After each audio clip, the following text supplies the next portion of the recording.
Oi, coleguinhas! Vocês chegaram? Eu já estou aqui com o Globo Falante aprendendo um montão de coisas sobre os países, só esperando vocês chegarem para aprendermos juntos. Você já deu uma olhadinha para o globo terrestre e viu quantos países nós temos?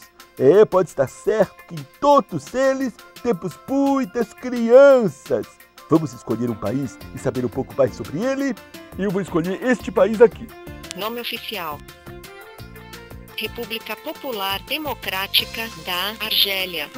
A Argélia é um país do continente africano. Gostei da musiquinha.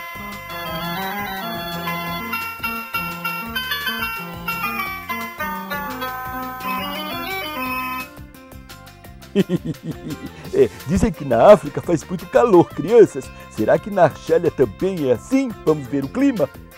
Clima: Argélia, em geral, seco, possui invernos suaves e úmidos e verões quentes e secos ao longo da costa.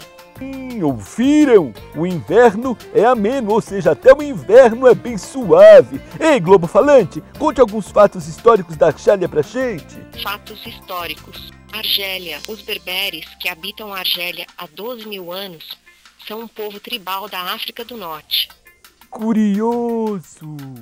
Já aprendemos um pouquinho sobre o país, mas saiba que ele precisa de oração nas suas necessidades, nos seus objetivos. Precisamos orar pelas crianças deste país. E isso aí agora, é com vocês.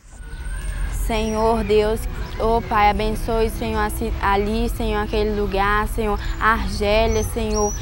Pai, que quebra o preconceito, Senhor, daquelas pessoas, Senhor.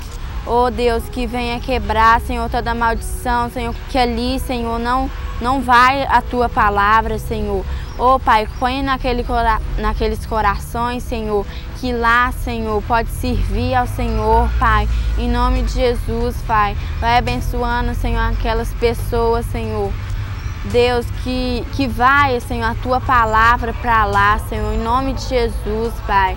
Que venha pastores, Senhor, em nome de Jesus, Pai, para pregar do Senhor ali, Pai, naquele lugar, Senhor. Eu entrego, Senhor, aquela nação, Senhor, nas Tuas mãos, Senhor, em nome de Jesus. Amém.